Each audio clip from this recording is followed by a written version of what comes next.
Hi everyone and welcome to this week's webinar. So this week's webinar is on the VBA AutoFilter, and this is the first webinar that I've done in a long time. I've done one a couple of weeks ago. It's the kind of 7 steps one that I kind of do regularly, but it's the first one kind of on an independent kind of VBA topic. So can you just let me know where, if you can hear me, and just say where you're from, etc., just to make sure that the sound is okay and you can see the screen okay. You should be able to see the speeding train on the screen, and it should have the caption VBA AutoFilter.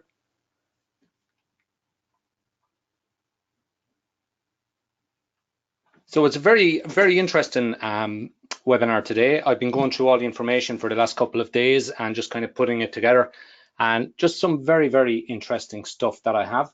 Now let me just bring up the different things just on my screen here so I can just see the notes here. I'll just pop this out so I can just see the chat. Let me just pop out the questions. Yeah, there we go. I'll just put that on the screen and just let me, this is a labs thing, and allow, include GoToWebinar during screen sharing. That's the one. Okay, so good evening, Paul from Sandeep. Good evening, Sandeep. Hello, Paul. Everything is fine for me. That's great, George. I can hear you, but not see your screen, Heather. Let me just see, is my screen should be up. Let me just see. Show screen. Let me just press maybe. Now it should be up there now. Let me see audience view here. Yeah, so sorry. Yeah, I think I had to press play on that. It normally comes on automatically.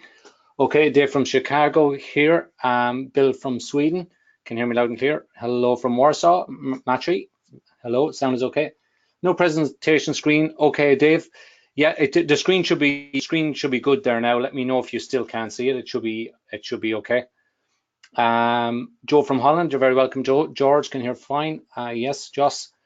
Now I can see the screen. Oh, excellent, Heather. Great stuff. Yeah, I know I just have to press play. It normally comes on automatically, but yeah, maybe it's just something that's changed. Hi, Paul. Melbourne, quite warm and sound is good. Yeah, it's like 2 degrees here in Ireland, John. Very cold at the moment, just really coming into winter. Our clocks went back last week, so really got that winter feeling. Have video and audio, John from Hunter Valley. Very welcome, John. Malcolm here from New York City, can hear you and now see you. Great stuff. Gunter from Germany. Danny, Belgium. I'm all clear. Bart looks fine. Eric, fine with me. Renee. I'll just go. Yeah, we'll start at around 8 o'clock. I normally just let everybody kind of get up. So 8 o'clock here in Ireland. So just basically in 2 minutes time, just to give everybody a chance to join. So hi, Paul, can see the train and hear you. Guy, Rami from United Arab Emirates, fine with me, Rami. Hi, Paul, Juan from Mexico. Hi, Paul, screen and sound okay in Germany. Hi, Paul, Philippe from Belgium. Roger from England. Hi, Paul, everything is fine. Jochen, Etienne from Belgium. Karen from SC is South Carolina, I guess, Karen. New York, Chicago. Dave, Ronald, Wayne, Ted, Tim, John. Ben from Germany. Oh, hey, Ben, how are you doing? Good to hear from you. Video and sound is okay. Trev, here you find Tony in London. Hi, Paul. Norma, sound and screen is good. Hi, Paul. Dan from SoCal Sound. Greetings from Washington, DC.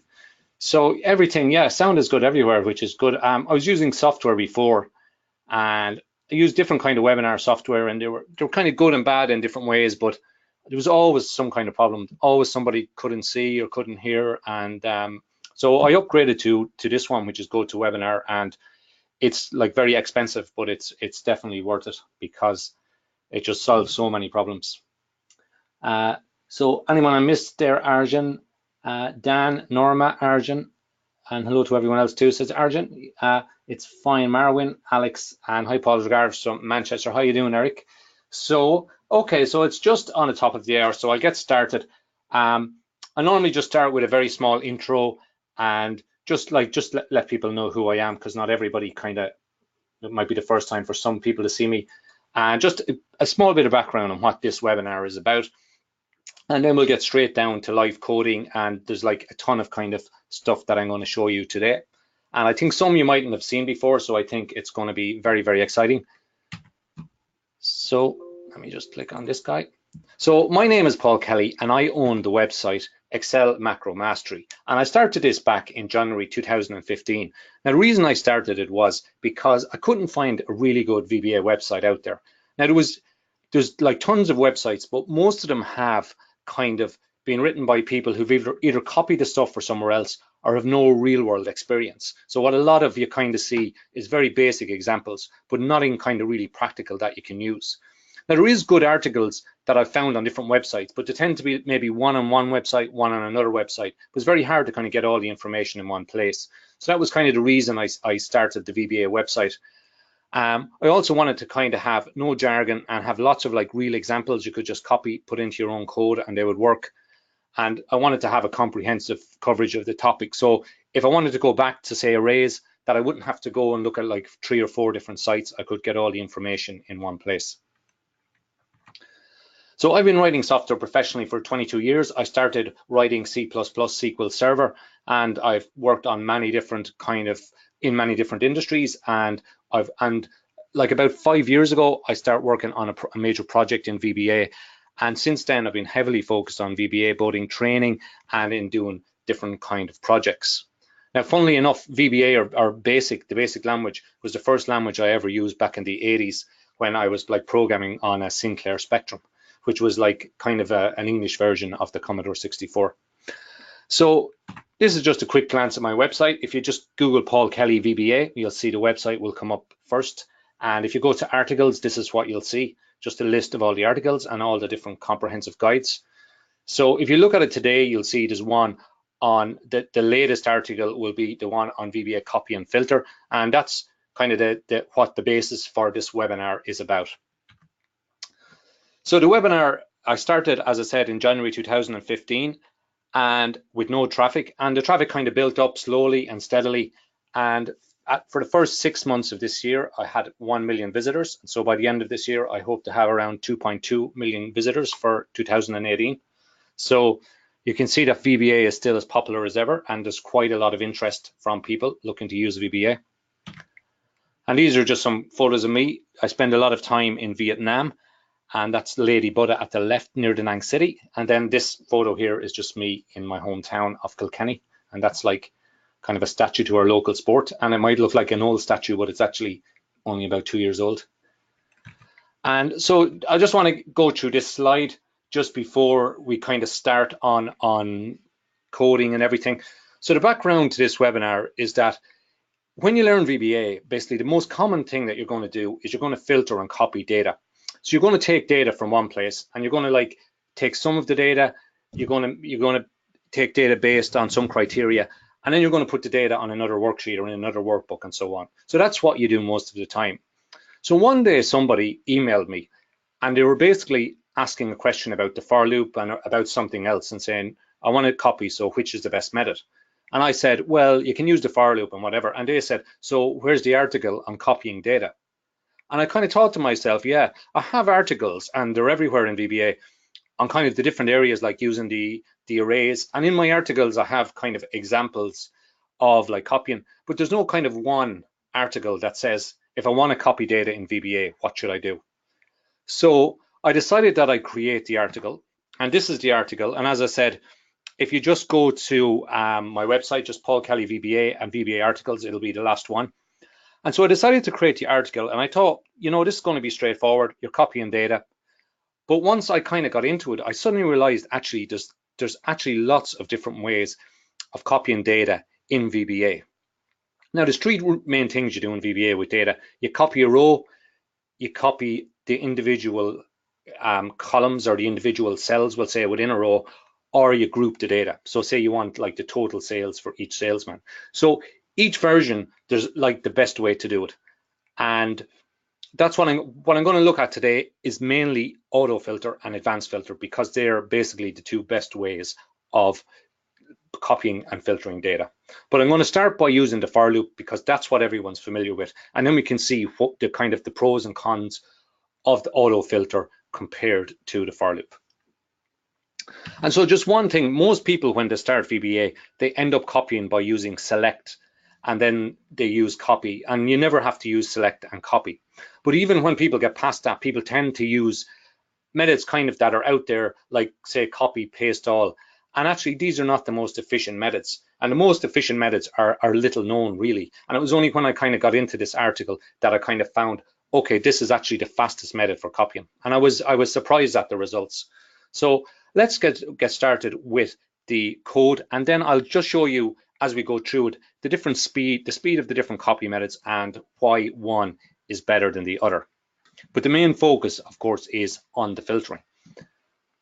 So what we have here is just some sample data that we're going to start with. So it's very, very simple data. So very good for kind of showing examples. So we just got a salesperson, we've got different days, and we've got a quantity that they sell, and then just the number of sales. So very, very simple data.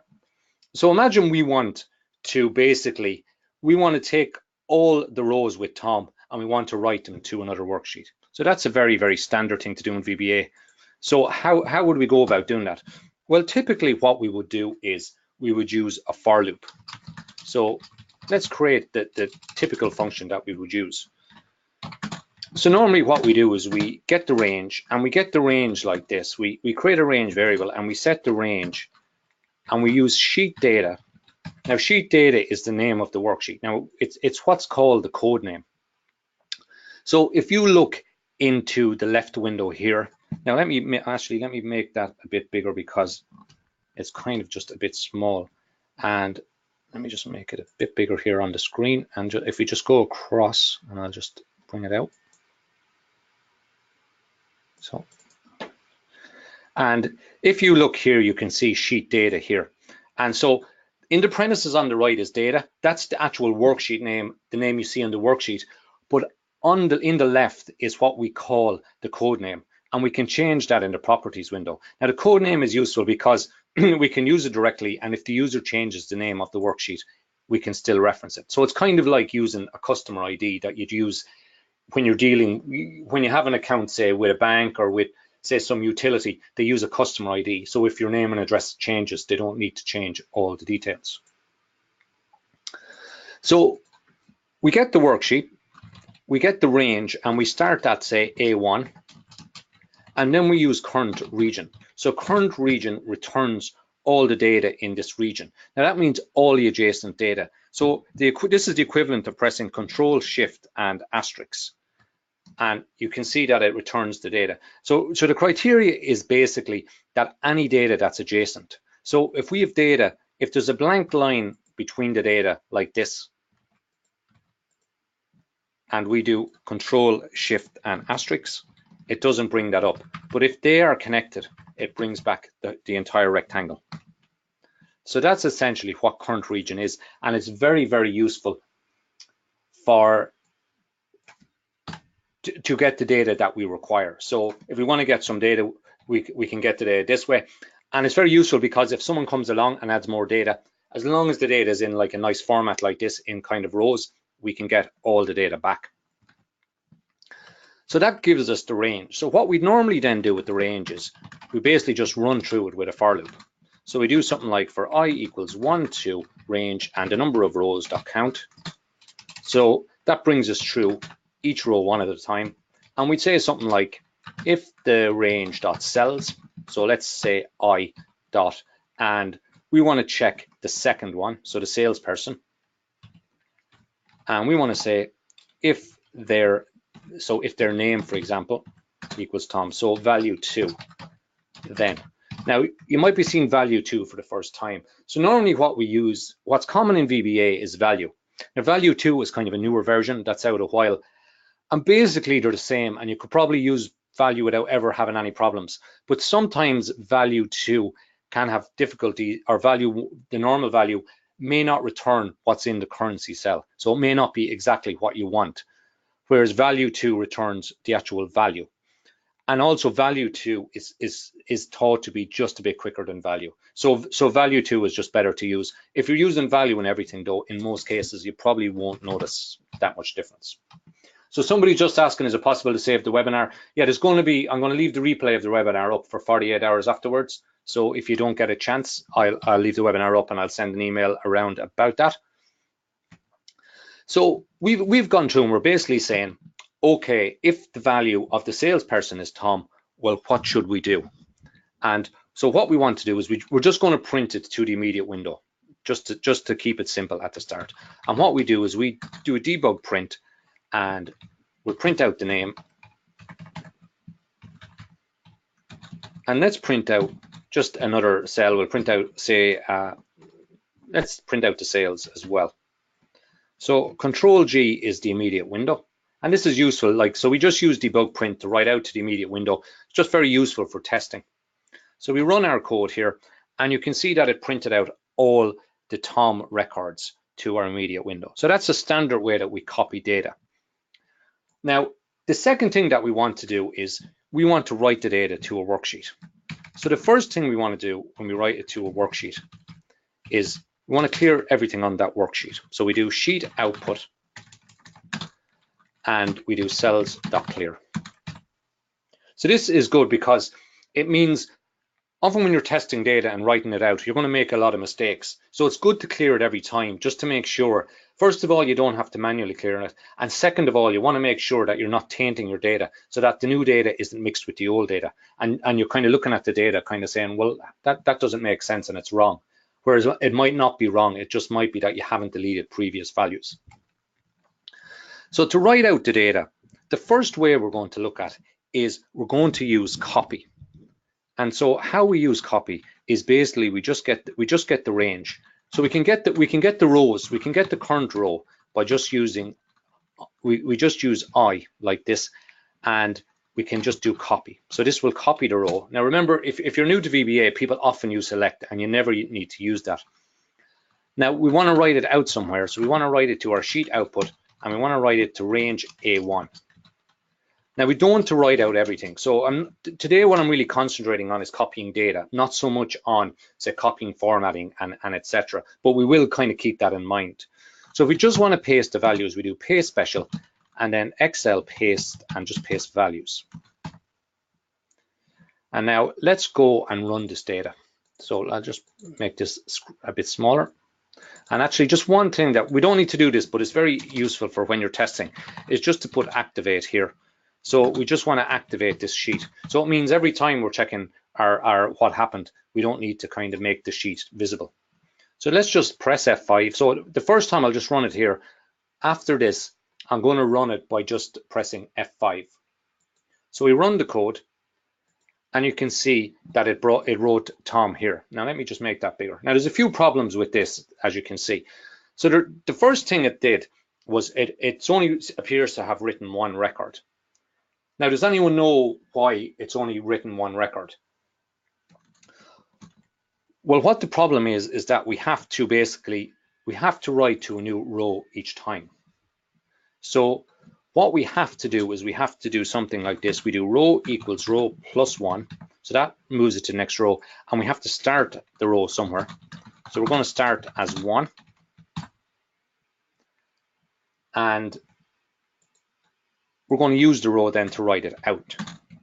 So we write it out. So each time, so the row is in the if statement. So each time we write it out, it will move it to the next row. So let's run this code again, and let's look at the result. You can see it wrote out everything. Now you can see that we don't have the header. So to get the header, what we need to do is just add a bit to our if statement. And we do and I, and we want to say or if I equals 1. So in other words, the first record we want to write it out to.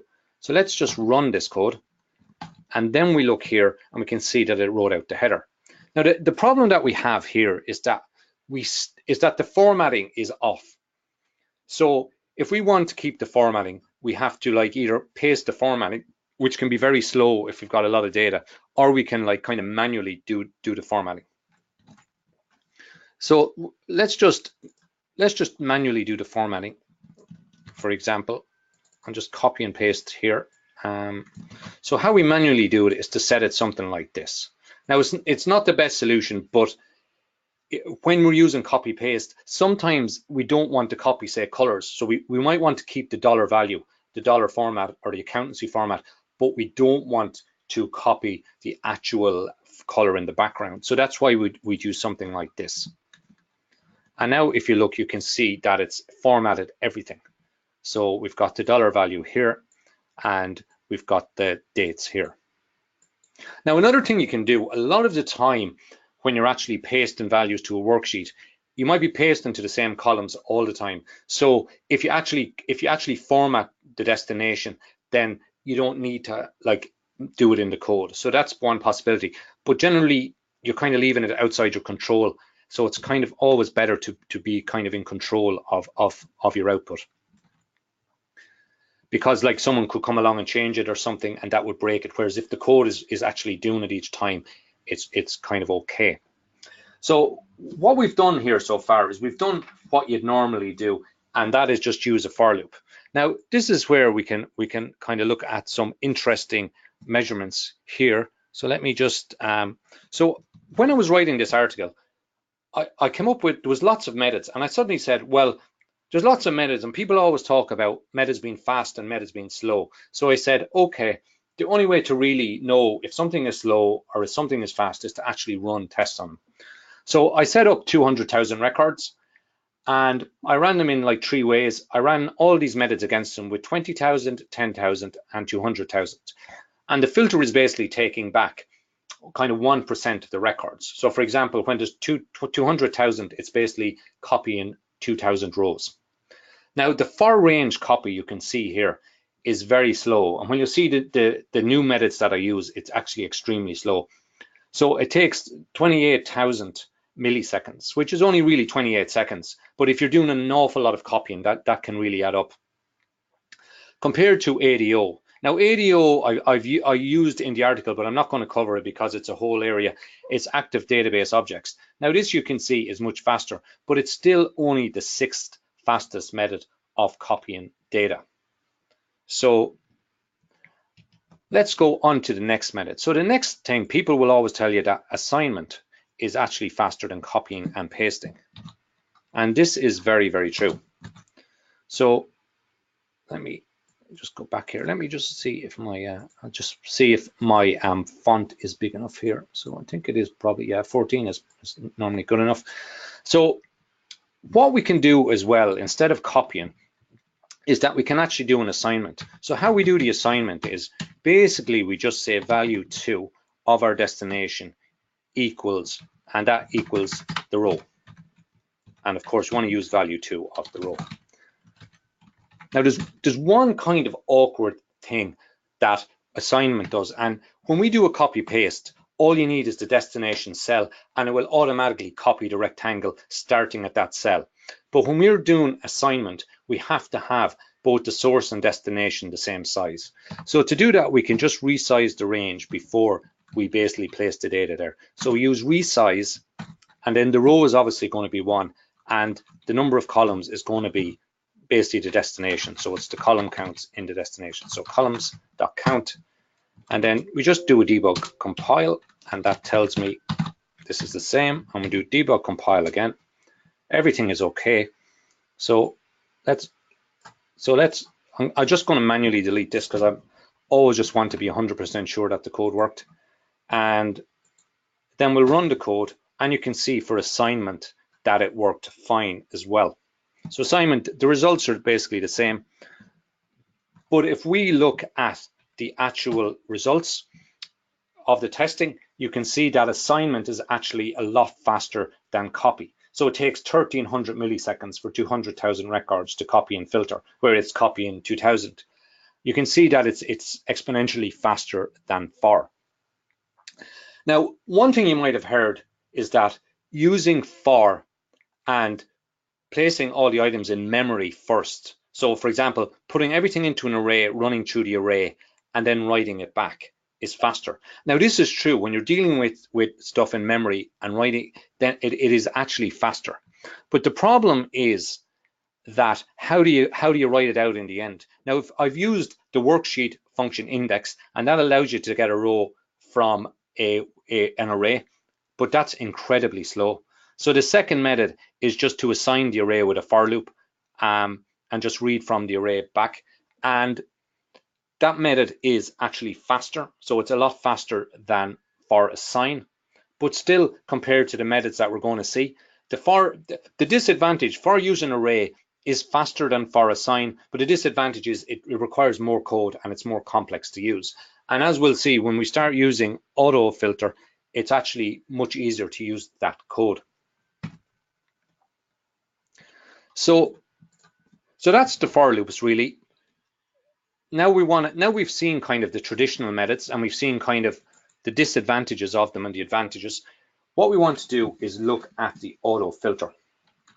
So let's use AutoFilter. Now the first thing we'll do is we'll copy the code we use for the for loop, because we're going to use the starting parts of that. And we'll just copy this code in, and then what we'll do is we'll change that code and we'll make that into our AutoFilter code.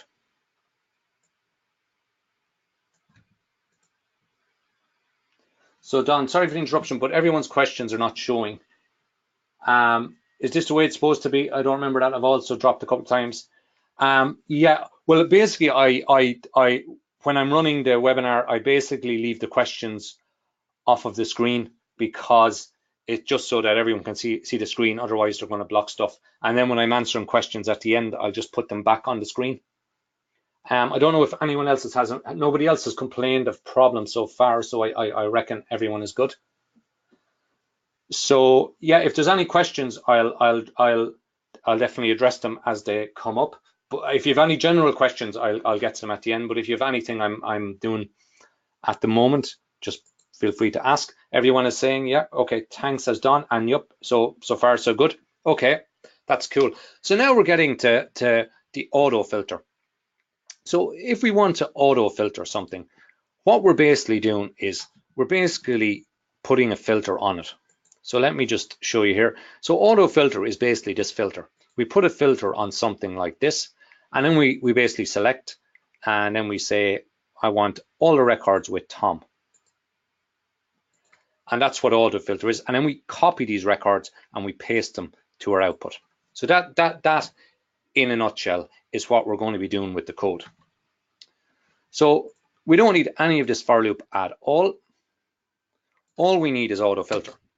So the first thing we do is range AutoFilter. Now what this does is it basically deletes any existing AutoFilter. And when we're finished, we want to actually delete any AutoFilter as well. So we want to leave the data as it was. But I'm just going to leave this, I'm just going to comment this one out for the moment, because we're going to have a look just after I do the AutoFilter, so that we want to ensure that what we've done so far is correct. Now we do an AutoFilter. Very simply, we basically say the field that we want to filter on, and the field we want to filter on is field number 2. So basically the column. So we want to filter on column number 2, and the criteria is Tom. Okay, my keyboard is gone. Hold on, let me just change that.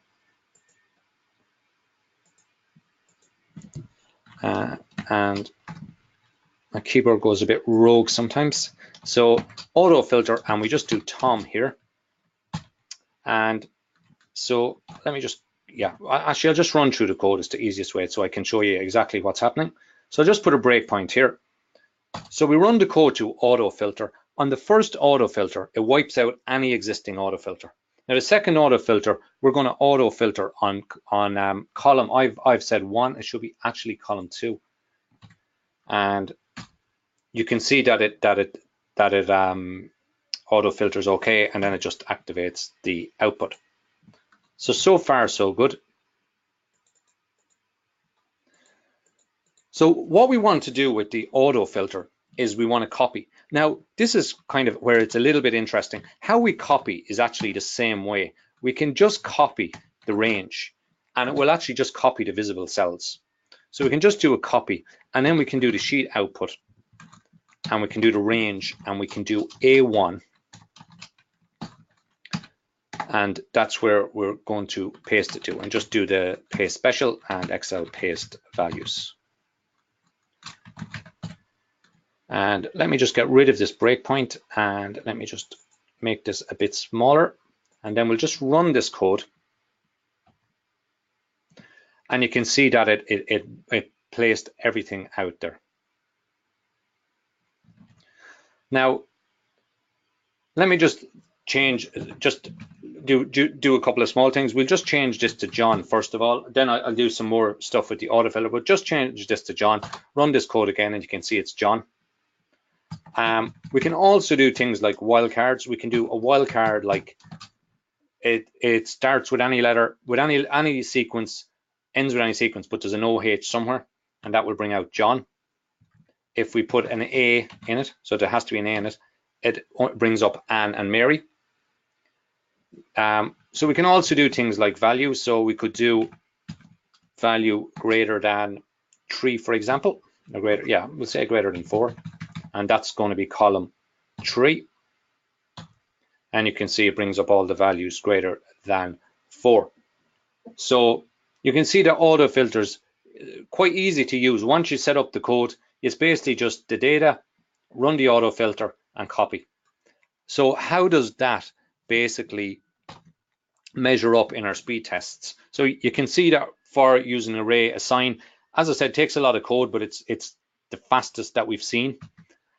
And auto filter assign, now auto filter assign I haven't done it. What I've done is auto filter range copy, and you can see auto filter range copy is substantially faster than any method using the for loop. So for using array, the best method and has the most complex code, and this is like 5 times, maybe a bit more, maybe 6 times faster, 6 times longer than auto filter range copy. Now we can do auto filter with assign. What that basically means is that because when what we get back as our rows are basically like, so our range is basically like a group of different rows. So it's kind of like, it's kind of a range that has lots of ranges. So if we want to assign, we have to use a for loop, and we have to run through each one and assign each one. Now it takes a bit more code, and it's still quite fast.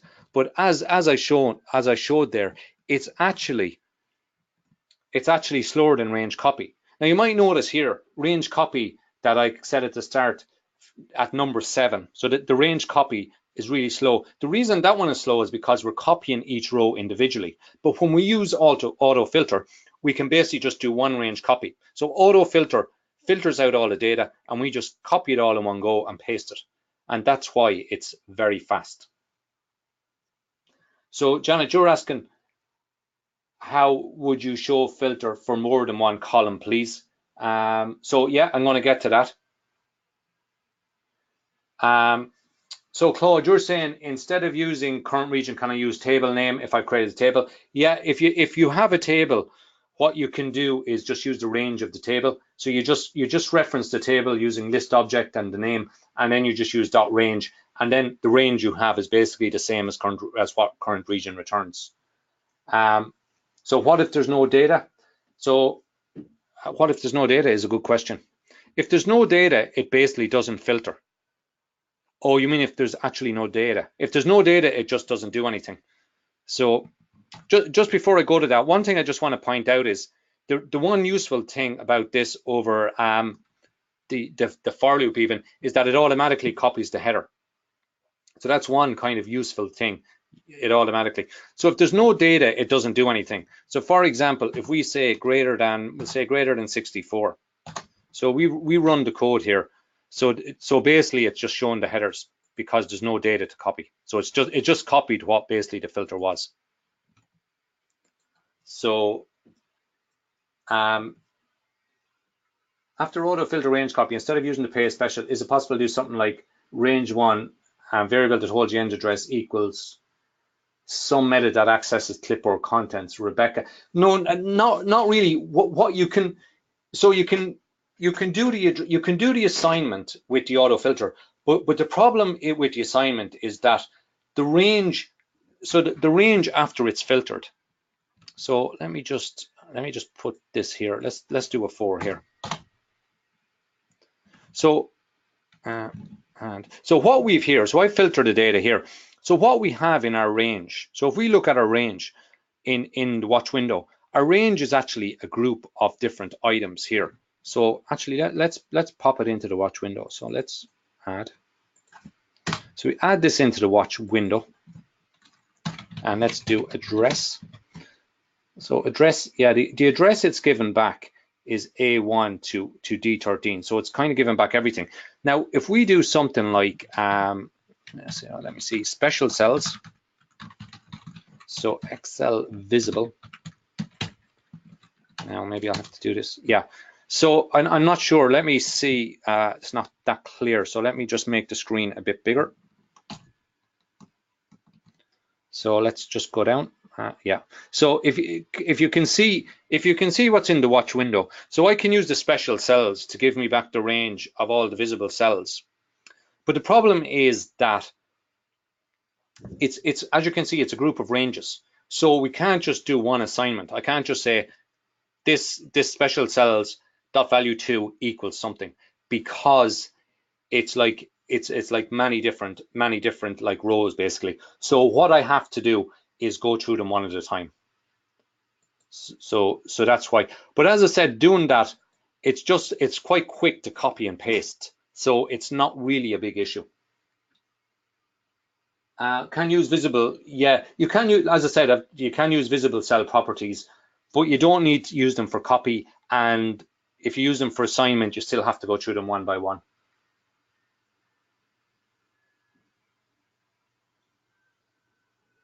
Yeah, you see, the problem is when you're copying is that you don't really have a range, because part of the range is hidden. So that's kind of the issue. But anyway, let's move on to do some more kind of interesting stuff with the auto filter. So this was our output. So what we can do with the auto filter, I'm going to just close some of these windows here so that we can just get the code up and running, and we can just see exactly. So if we look in the auto filter here, I'm going to put this clear as well. Now, if we wanted to do something like, if we want to say, oh, I want Tom, or I want Anne to be returned, for example. So what we can do to get that to happen is we can use OR, XLR. So what XLR does is it returns from if the column B is true for Tom or Anne. So if they equal Anne, it will actually return the value. So let me just move it over here.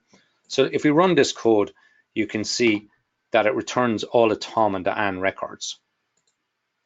Now, if I replace this with John,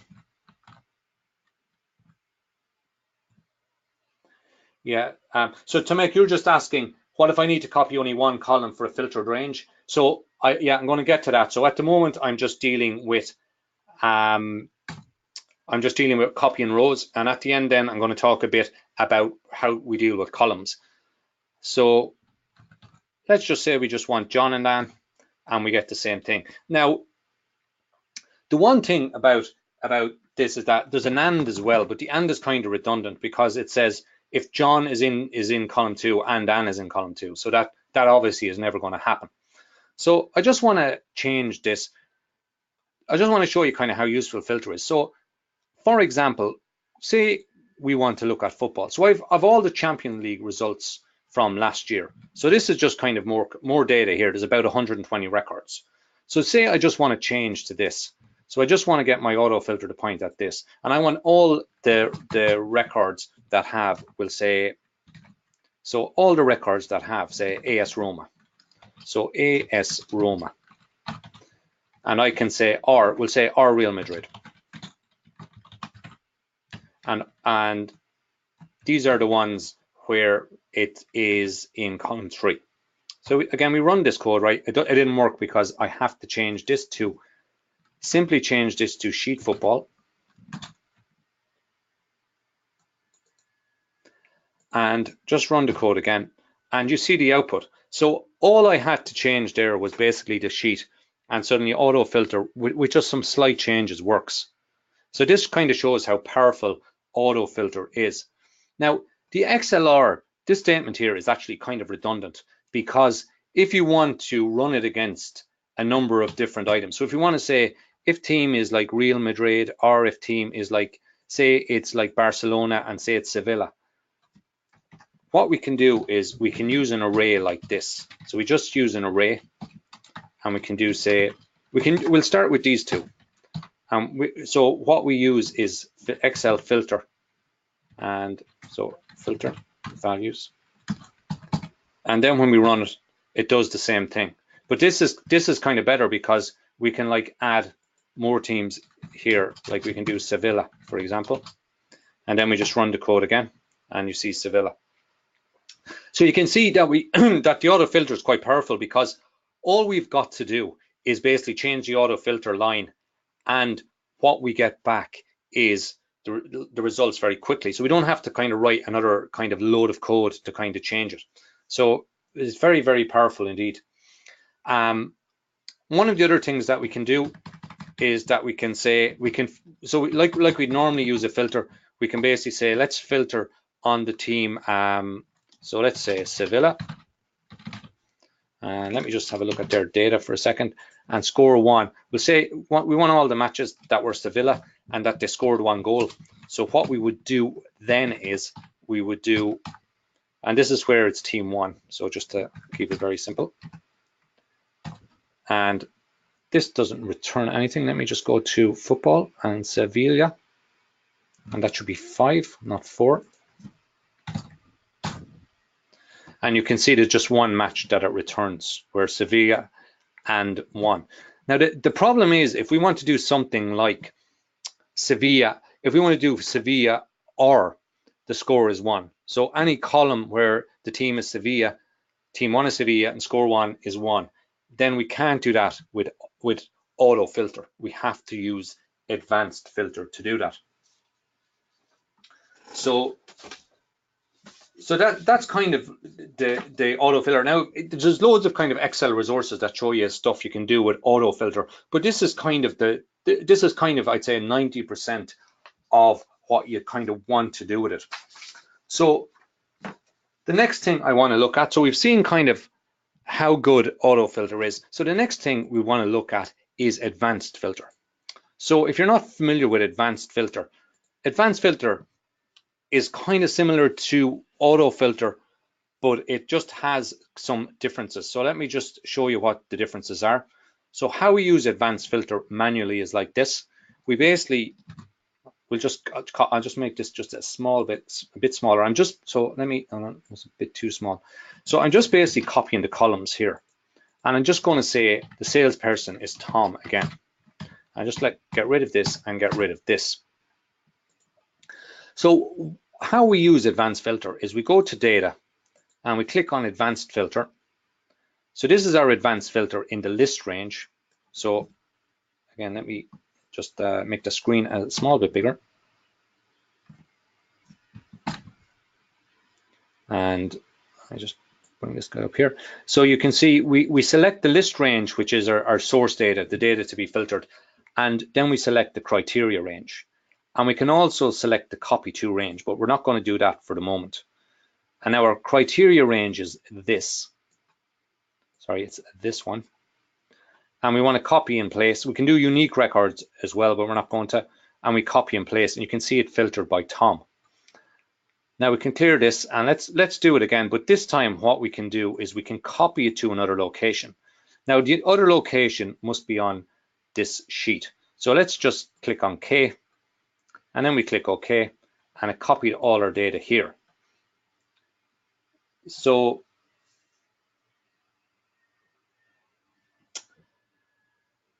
yeah, so Don, you just asked a question there about the auto filter. Can we do Sevilla in column 3 and 4? And yeah, the answer is basically we just filter by column. Yeah, so that's the thing. We want to filter by column. So what we're saying is Sevilla column 3 or column 4. So we can't do that with the auto filter, and that's why we're using that's why we're going to use the advanced filter, because we'll see in a moment how we can use the advanced filter to do this. So what we're looking at so far, so you're probably thinking not too exciting, but the really useful thing here is that advanced filter automatically copies the data for us. And even though when we use it manually, we can copy to the same worksheet, we can actually copy it to any worksheet we like when we use it in our code. So it's actually very, very useful, and it allows us to do more stuff. So for example, so Don was just asking, can we do Sevilla? And the answer is we can. So we just basically do this, and then let me get Sevilla. So we can't do it with AutoFilter, but we can do it with advanced filter. So it's one drawback, but to be honest, it's probably not something that you do a huge amount of the time, but useful to know if you want to do it. So team 2. So how this works is, so that's an and. So this is an and basically. So this makes it an or. So basically team 1 or team 2. So let me just run the advanced filter. So that's the advanced filter. And then the criteria range is this, and yeah, I'll just copy it in place, and you can see that it brings back all the matches with Sevilla. So the advanced filter is kind of like a better version of the auto filter. There's some really cool stuff you can do. So you can see that we were able to do that. So we can do that in the code now. If you want to see how we did it in the code, we can just clear this filter. So how we do it in the code. So just to show you how useful this is,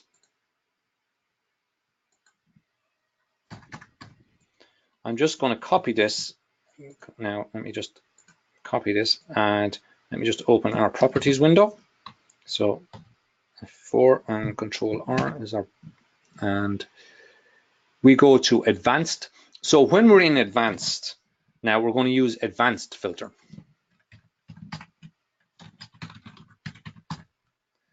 And now with advanced filter, this is some of the magic of advanced filter. It actually copies the formatting for you. So we don't need this.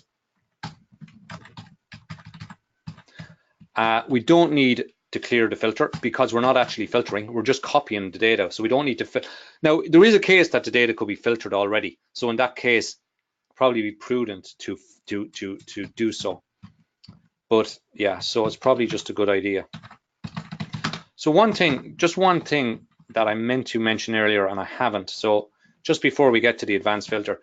So there's two things that we have in our data.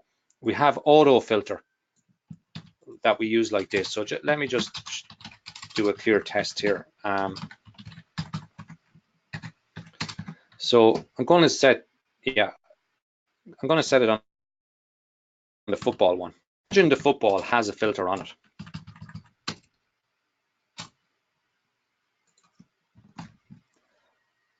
So let's just say we've got a filter on this, and it doesn't matter what the filter is, we'll just anything. So there's a filter on this. So what auto filter does is auto filter basically, calling it without any parameters, basically just clears the filter. So that means it gets rid of the arrows above. So if we use a thing called show all data, and this is a sheet thing, so it's sheet football. If we use show all data actually clears the filter, but it doesn't actually clear the arrows. So again, let me just add a filter. So any filter is fine. So this clears the filter, but it doesn't clear the arrows. So honestly, I don't know if there's much difference, but it's just useful to know. Sometimes you just don't want to, you may not want to get rid of the arrows on it.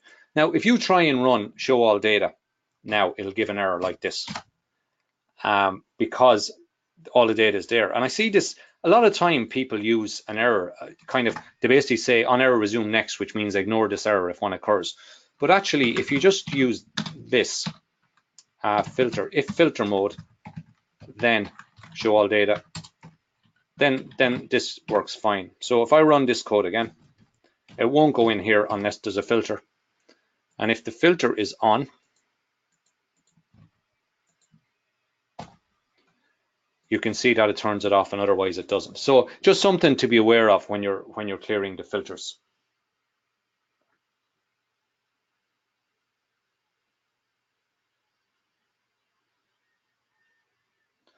So if some of the source data is formula, so Rebecca, that's a good question. And what we'll do is we will just have a look at that in a moment. But first of all, let's just use the advanced filter with code. I'm just going to go back to I'm just going to use one of these for the moment. And so let's go back to our advanced filter. So we were in advanced. So I was just in the process of changing this to advanced. So with the advanced filter, what we need is, we need basically to say, are we filter copying or copying in place? So we're filter copying. What's our criteria range? So you can see the criteria range is simply H1 to M2.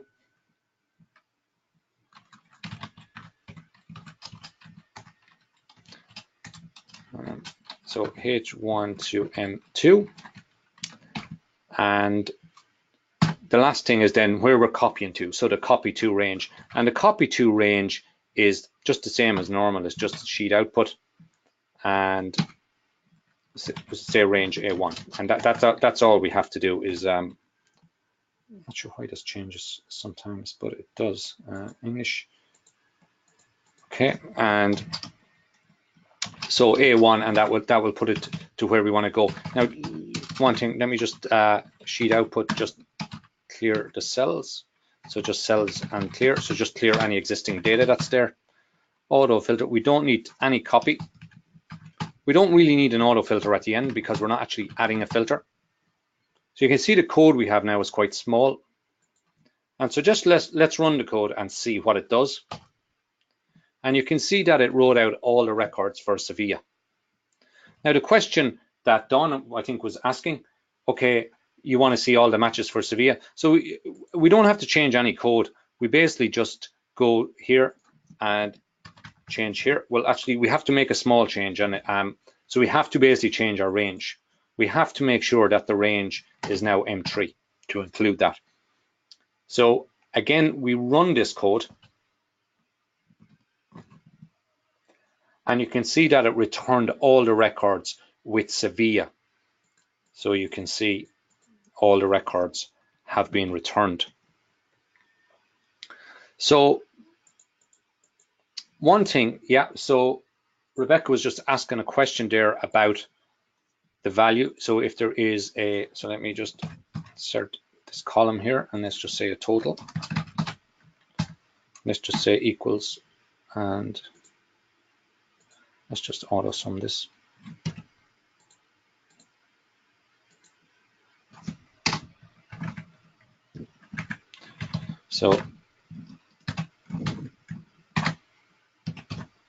So let's just do that, and we'll just put total here.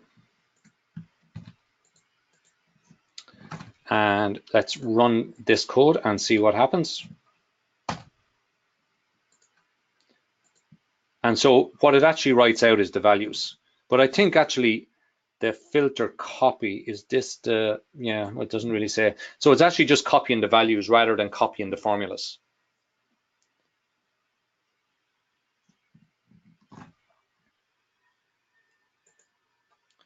So now let's go back to our speed tests and just see the results. So if we look at advanced filter, what you can see is that advanced filter copy to range is actually significantly faster than range copy. And the big advantage is we don't actually need even to have copy lines because it automatically copies. So it's basically doing everything in one or two lines of code. I mean, basically in one line of code. We're using other lines of code for we're using other lines of code, like, you know, for basically activating the sheet and basically clearing the filter. Now, somebody's saying to me, and this is a question I've got during the week, is could the filter criteria be coded? And it can't, because the advanced filter takes, so it takes the criteria has to be a range. So it has to be a range. But what you could do is you could put it in, you could like put it in the code. So you could have it in the code and you could write it out to, excuse me, you could have it in an array and you could just write that array to a range and then use that range. So that's kind of a workaround.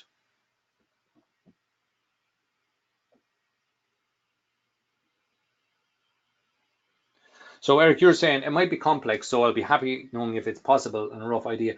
I'd like users to filter data in an existing table, and then after clicking on a button, assign macro would retrieve the filter settings from the filter set on the table and copy records to the output sheet.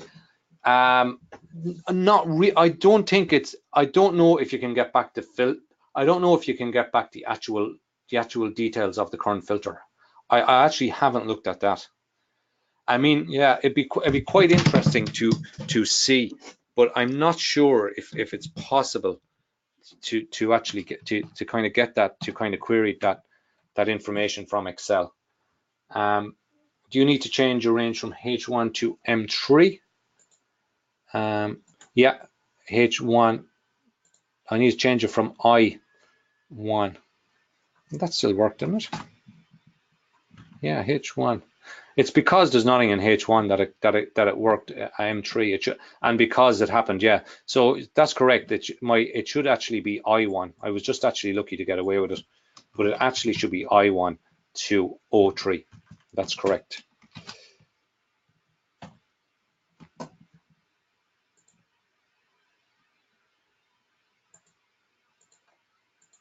So I1 to O3. That actually, let me just check that. IH.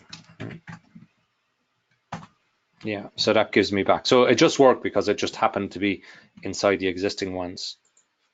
Now, so the next thing I want to look at, so someone asked a good question. So we've been looking really at copying rows so far. And so the one thing really, so can you just use a single column? So I'm just going to have a look at the columns now. So Paul Robbins is asking the question, can you just use a single column for the filter? Oh yeah, well, actually, let me just show you. Yeah, of course, yeah. You can, it's just for the example, but of course you can, yeah, you can. So we can just use team one like this. And this is very important. If the filter, so my filter is, this is the criteria that I'm using. So it's I to O2. If I leave in a blank row in my criteria, it'll bring back all the records. So it's important that the criteria is right. Basically, if advanced filter doesn't work, one of your ranges is incorrect. That's what I found. So just make sure that you check it thoroughly. So I just ran it with the criteria here, and you can see it brings back Sevilla. Now, the criteria is like very similar to what we do in using the AutoFilter. So we can say things like if the score is greater than or equal to 4, for example, and if we run that, it'll bring us back all the matches where score 1 was greater than or equal to 4. So we can do wildcards, and we can do many other things like this. Now I want to get rid of this total column just for a moment, because the next thing I want to do is going to kind of involve the total, and let me just get rid of it here. And let me just go back to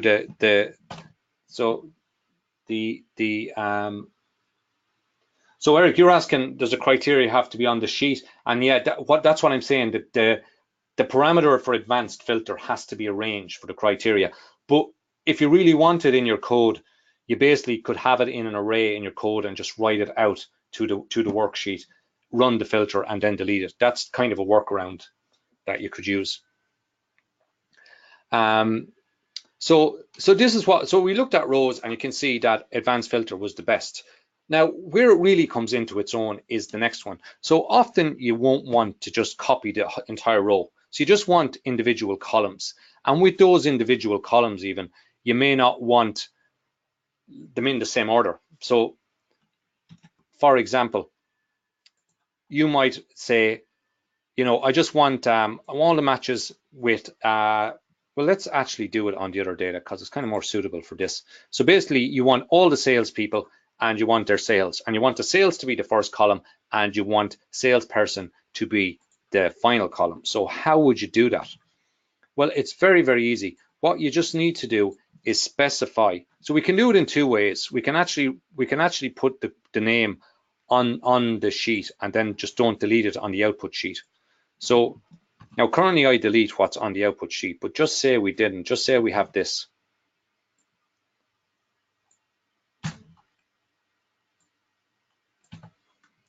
And so let me just do page up here. So we're going to have salesperson second, and we're going to have their sales here in the first one. And so as our output, we just put A1 to B1. So our output is A1 to B1. Now, if we run this code again, what this will do is it will just put out those. Now, I almost ran this without removing this clear. So the clear is going to clear it.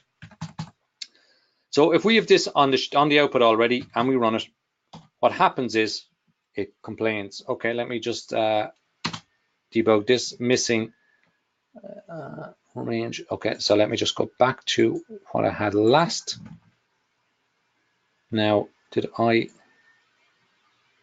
oh yeah, it's because so I just have to do sheet data basically here, sheet data, and I just have to change my filter, and my filter should be F1 to I2, and then run, and invalid field name, let me just do F1 to I2 and sheet data. Okay, let me just stop this here, and let me just run it from the start, and all the copied rows did. Okay, so let me just see. So you can see that I'm not sure actually about that I'm not sure about why it gave me that message. I haven't seen that before. It's not large enough the destination range is not large enough. Data below will be lost. Copy anyway. Okay. Oh, that's because I had data in it. That's why. So let me just run it again. Now, not sure why it gives me that. I haven't seen that before, but anyway.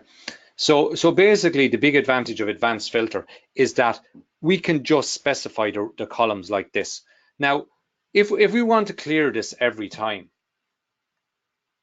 so for example, oh yeah, sorry, I should have looked at the comments. Yeah, should be B1. So let's run this again. Yeah, so I ran that again. It actually ran fine. So let me just do it this way and with. So if we were clearing that each time, we just basically just do it like this. We just do range, and we just do A1 dot value 2, and we just set that to equal sales like this. And let me put it in just a quotation mark here. And then what we do is we would do value 2, and we just have that as salesperson. And that should be B1.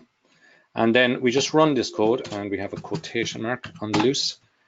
And then we just run this code, and you can see that what we have here is the sales and the salesperson. So it just put out the columns. So you can see it's actually like trivial to pick the columns that we want, and even to put the order of the columns. Now, I'm not going through all the rest of the methods for this. This is for copying individual columns. They're in the article, but basically it would take another webinar to go through them. But if we want to copy individual columns, it's actually much more messy than copying a row, because with a row we can just basically say, okay, let's just take the row and copy it. But if we want to copy individual columns, it just gets kind of messy. So there's different ways we can do it. We can basically just copy it. We can basically, like if we do a for and assign, we basically have to assign each column because we're just picking them out. Using ADO is pretty much the same, because ADO basically just selects the columns we want. So ADO, same speed as doing rows. AutoFilter, assign, and AutoFilter, they take longer for copying columns. So the way I've done it is with AutoFilter, it copies everything and deletes the columns we don't want, which is really good if you've got 20 columns and you want 18. But if you had, say, 100 columns and you don't want 50, then you basically have to delete 50 columns or just copy 50 from the original. So AutoFilter can be slow. Now, in the tests I didn't have a lot of columns really, so it wasn't really tested. But advanced filter is still super fast and super easy, and requires like a trivial amount of extra code to get it to use it. So you can see advanced filter is really super for copying individual columns or for copying rows. It's basically the best method to use. Now, just a quick mention here, again, not the kind of third method for copying is grouping. So for example, if you wanted to say, get back a report of all the salespeople and the sum of their sales, so their total sales. So the best way to do this, you can use a dictionary with the for loop. You can use ADO, which is active database objects. And like the disadvantage of ADO is that you need to know SQL. The advantage is that you can actually run queries on closed workbooks.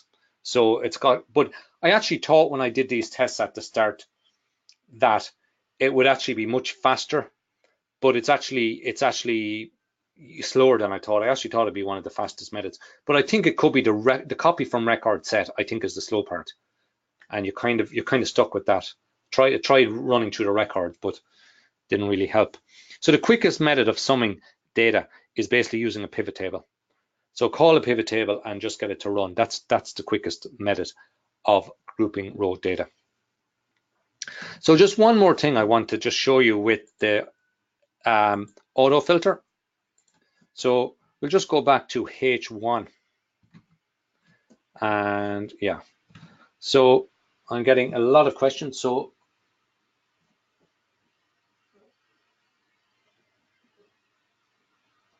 can you specify two values that would result in a match in a column, or specify that instead of filtering, you want a match in both columns A and D, you want the match process with OR logic rather than AND logic? Yeah, well, so basically the AND logic is here. So you're basically saying if score equals 4, for example, and say team 1 equals Liverpool. And you can actually like, I want all the matches where score 1 equals, so score where Liverpool are team 1 and they've scored more than 1 goal. Let's say they've scored more than 1 goal. And I want all the matches where Real Madrid, well, let's say they scored exactly 3. And I want all the matches where Real Madrid were the team 1 and they scored 2 goals. So H1 to M3. So let's run this. So H1, I'll just get rid of this. So H1 to M3. And of course, this should be sheet football. And sheet football.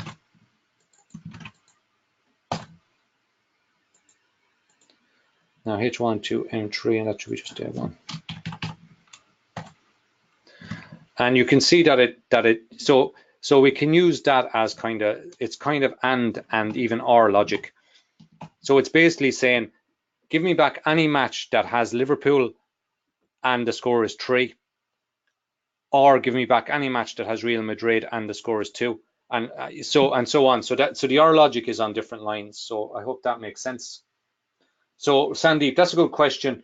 What is meant by assign? So assign is basically like when you say like range A1, the value of range A1 is equal to what's in the value of, say, cell C2. So and you can do that for a range of cells. You can copy the values that way. So it's basically assigning the value in one into another. So is the selection of the output based on the header? Yeah. So Renee, so basically the output that you put on the output workbook is what AutoFilter actually uses. So you basically have to put that as your output as well. So you basically put the column headers, you put that as your output in the advanced filter, and it will just use those columns. Now the columns obviously have to match the column headers in the original data, but apart from that, it's quite trivial.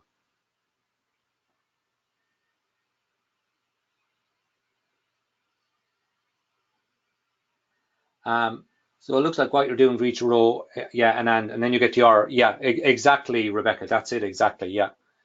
Janet, do I have webinars planned for Raise? I don't actually have my next webinar planned at the moment. I hope to have one in 2 weeks' time, so I'm not sure. But so Tomic, what's the best way? So I'm going to just continue on because I've just a bit more to do, and then I can take all the questions at the end.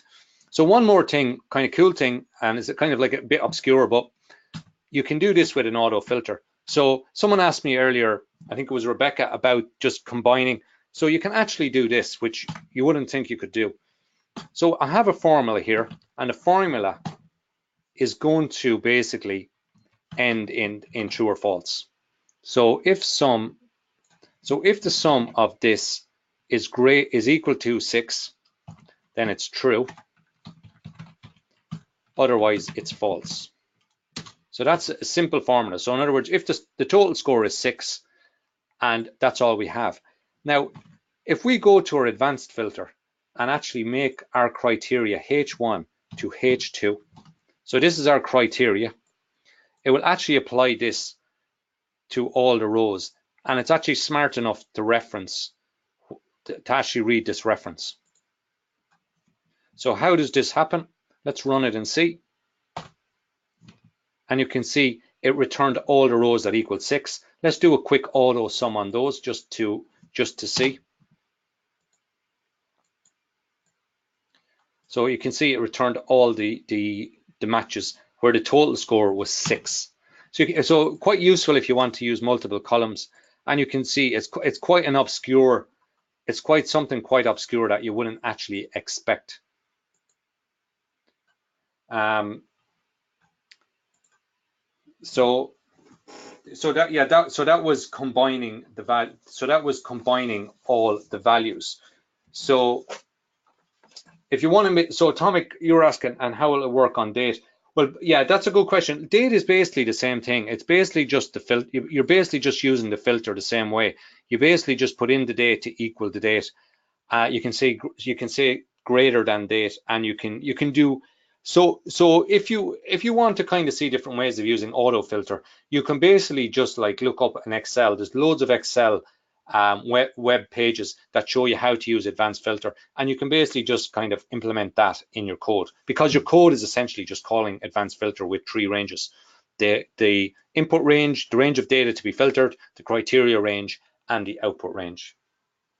So Rene, too cool, that last one. Yeah, it is. Yeah, it's and you know, it's not one that you'd actually like kind of guess. You know, you can also do something like you could say, you could say like, and you could say something like, and so Real Madrid equals, and equals, we'll say Real Madrid, and D2 equals, say A, so I better have a match where they're both playing each other. So Real Madrid and Liverpool. So I should just return the final. So if C2 equals that, D2 equals that, true, false. So that's false. That should actually be true, or am I D2? If C2 equals Liverpool and D2 equals Liverpool, I might have something wrong there, then true, otherwise it's false. Let me just see.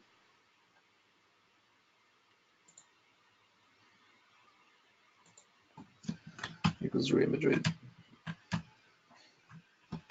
Okay, yeah, it doesn't matter. I don't want to get too much into it, but basically anything that equals false, you can basically run it against all the different items that you have here.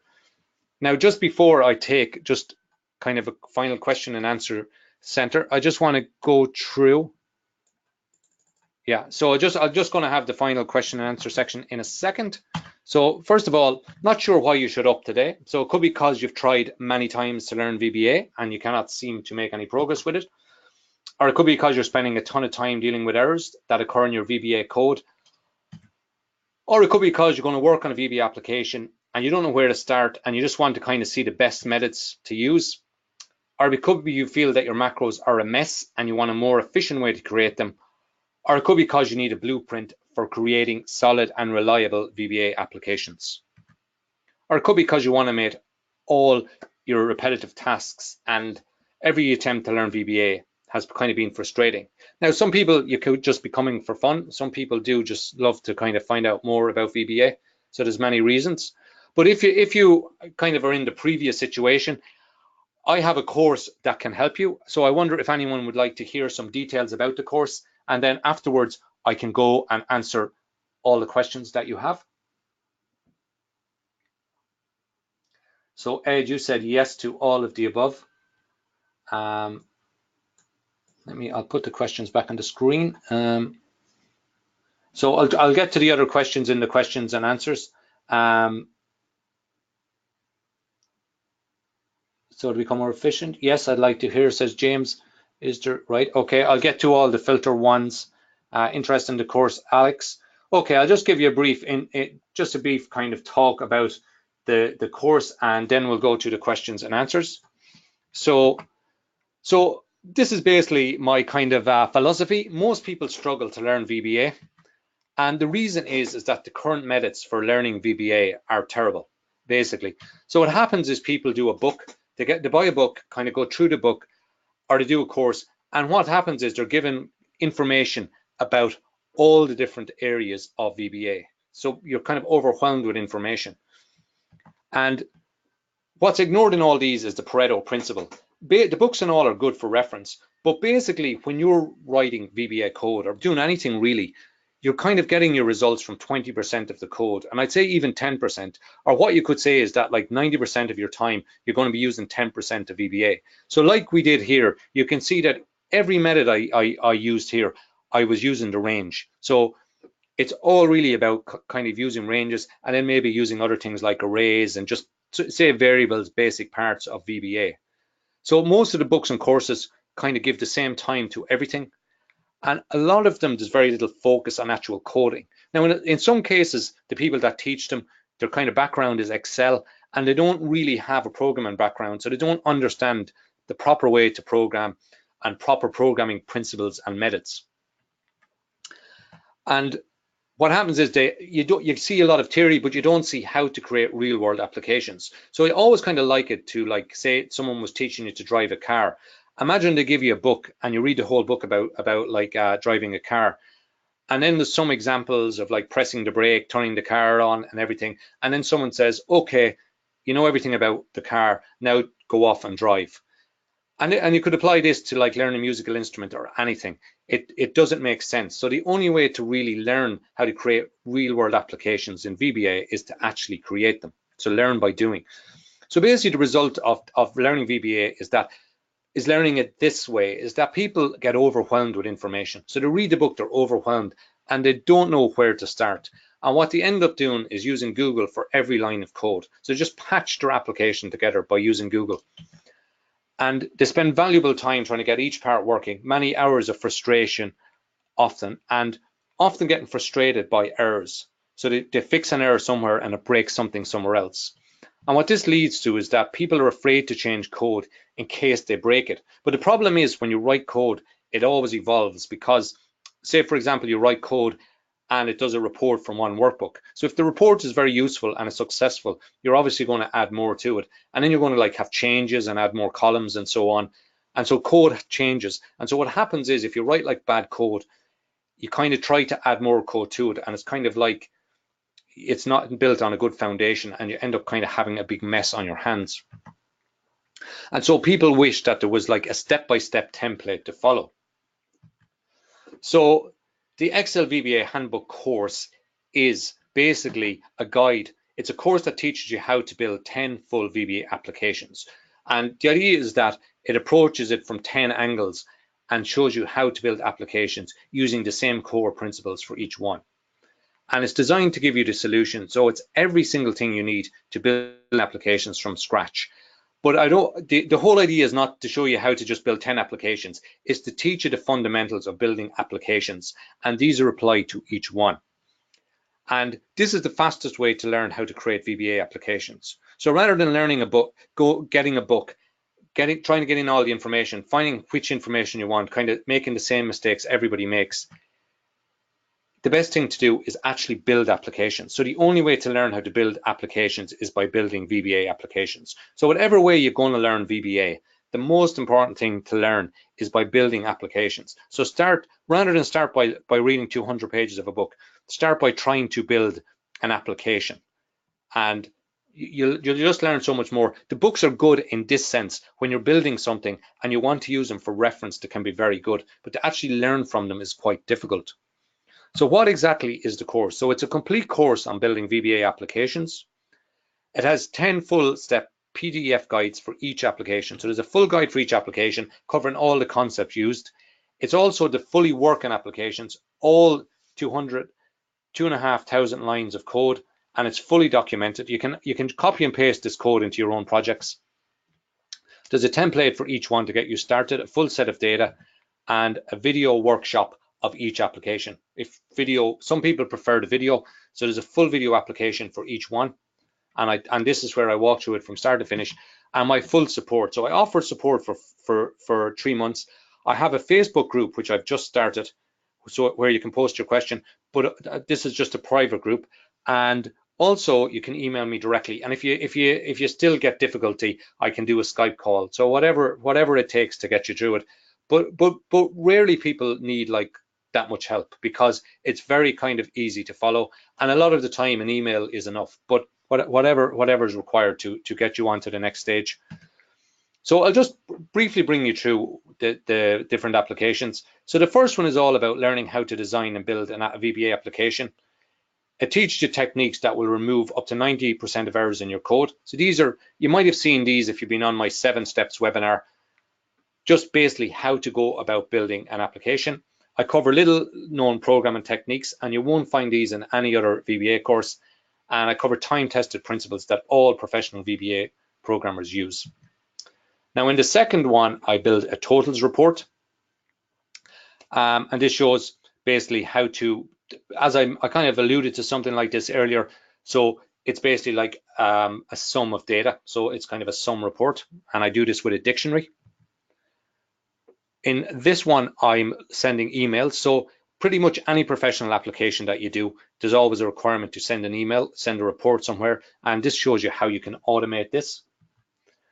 An Excel table of country data. So this shows you how to use paste special to paste formats if that's what you require, creating a worksheet data, adding and removing tables, table columns, and so on. The historical currency chart. The big thing in this is that we use charts and we use VBA user forms. Then reading from a database. So anywhere that you've got a VBA, so anywhere you're using Excel or you're using data, you're going to have a database very close to it. And it's not actually that difficult to connect to a database. So this one connects to an Access database and reads and writes between this and Excel. But the really cool thing is that once you're able to connect to a database, you can connect to any database like SQL or Oracle using the same code. The only difference in the code is really the data or the queries. But basically, and the connection, so the connection string that you have, but the actual layout of the code is all the same. There's just small changes to the connection string. And basically how you read through a record set and all that is actually the same for any database that you're using. So this one is all about creating a formatted financial report, and it goes through formatting or using a template to format whichever one is the best for you, and how to kind of decide which is the best one. So pivot table, as I said, the quickest way for summing data is using a pivot table. Pivot table is really a great way of getting data, doing something very quickly with data. That kind of doing it, if you were to use like for loops and everything to do it, it requires a lot more code and can be a lot more complex. And using an actual pivot table is very useful. Reading and writing, this is where like you're dealing with a text file, and often it isn't in a standard format like CSV. So this is how you basically read and write between a text file and between Excel. And there's also very useful stuff on parsing and padding with strings, which you'll see you kind of use it a lot really in any kind of programming language. And scraping data from a web page, always very popular. So you basically can open a table on a web page, read the data into your Excel workbook. This also introduces using a class module. So these are all useful, and as I said, they come with all the full code, so they work. All these applications work from the start, so you can take the code and use it. But I recommend when you're using this course to actually write every line of code, because it's the best way to learn how to code. So write every single line of code. If an error happens, then you can kind of try and fix the error yourself, and this really helps you learn. It says on the Duolingo app, if anyone's used it, always says like when you make a mistake, that mistakes help you learn, and that's just so true. If you kind of copy the data, if you copy the lines of code in, you kind of get into this mindset, yeah, I get it, but you don't really learn. So it's always good to type in the code. You really learn so much doing that. So how much will it cost me? So to hire someone to create these applications will cost about $10,000 just to get all this code and all these applications. To hire someone to create the guides alone to hire a technical writer will be around $5,000. And to attend a VBA course will cost you maybe $1,100 thereabouts for like 3 days to have like the kind of full instructor with you. So it will cost a tiny fraction of those figures to buy this course, not 2,000, not 1,500. So the VBA Handbook Premium is $399, and you get immediate access to everything, and you own it for your lifetime. So it's all digital files. Now I'm giving away bonuses if you buy while in the webinar. And the first bonus is 50 plus VBA templates. So these are basically templates you can copy and paste into your own code, and then you can use them. And it covers every area from reading data from a worksheet, copy and pasting between worksheets, using the dictionary, using class modules, using arrays, using collections, using the array list, the user form, and much, much more. And actually, in the future, I plan to add some advanced filters and auto filters in there as well. But you can see the advanced filter is actually, the thing about it is there's not much code to it. The basically hard part of it is on the worksheet. And when I say hard, there isn't really that much to it. So this is very interesting, how to find and fix errors in your code. So this is all about using the debugger tool. So there's a guy I work with actually here in Kilkenny. He works in my office, and he's been coding for a long time, but he hasn't used the debugger. So this week I was showing him how to use the debugger in C++ actually, but it's pretty much the same in VBA. And he was telling me it saved him hours of time. So to learn the debugging tool, you could actually learn in 1 hour. Just going through this video, you could actually learn the debugging tool, and this will save you countless time in the future because it allows you to find errors in your code. And if you're finding errors now by kind of guessing or by using print statements or by writing code, writing out data in a certain way, you don't need to do that anymore. If you use things like the watch window, breakpoints, and all. So you've seen me using it a bit today, using the watch window. In 1 hour, basically, you can learn all this, and it'll stand to you from now. It'll save you great time from now into the future. And many people, this is one thing I was discussing today when this came up. I was like saying, he was telling me like he learned basically over the years from different books, but no books in programming really teach you how to use the debugger. They kind of leave it as something for the user to figure out.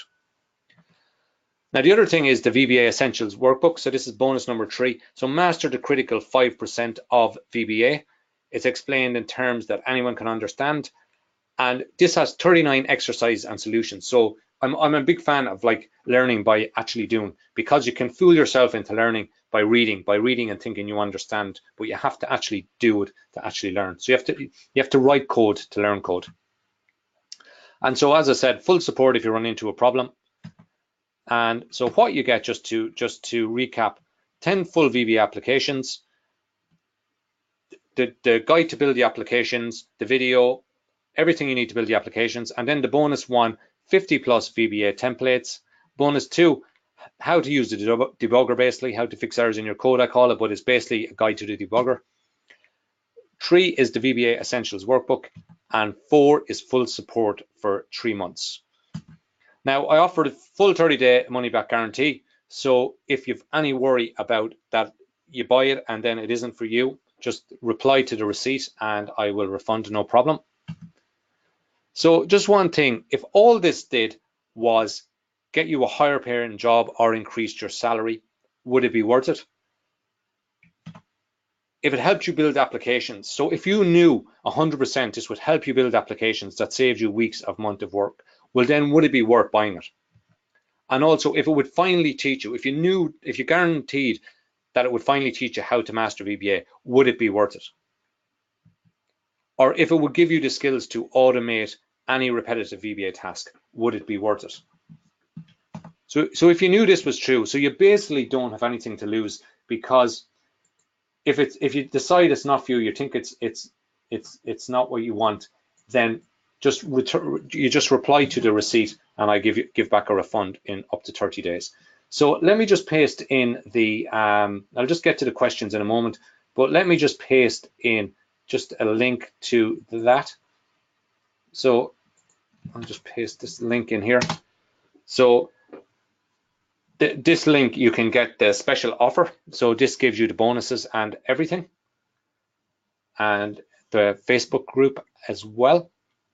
So now I'll have a look at any questions. So if you have any questions on the handbook that I've just gone through, or if you have any other questions, let me just go through them. So I'll just bring them up here now. I've got a ton of questions.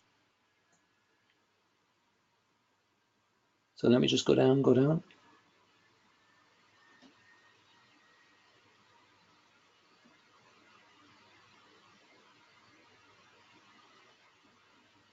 So I've got through most of those so far. So what if I want to copy? So Tomic asked that, yeah, and I covered that. How can we filter? Oh yeah, so Don asked that. So Eric, I asked Eric. So can you use a single column for the filter, just team one? Yeah, you can. So I think I covered that as well. Does a criteria have to be on the sheet? And we've seen that. And let me just go down.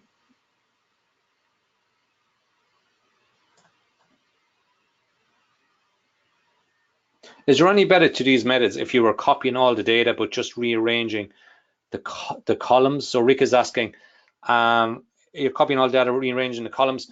So again, the first thing, if you're just rearranging the columns, the best thing to use is basically the benefit if you're just copying all the data but just rearranging the columns. Well, if you're not filtering, what's the best way? If you're not filtering, you basically just go through columns one at a time and assign the column. That's probably with a for loop. It's probably the best way to do it if you're not filtering. But then the advanced filter, yeah, the advanced filter would actually, yeah, the advanced filter will copy everything in the columns. If you're moving the columns around, the advanced filter is probably quicker. I wouldn't say there's much in a difference, but the advanced filter is easy to write the code. So yeah, so Rebecca was asking that question. So thanks. Says Rebecca.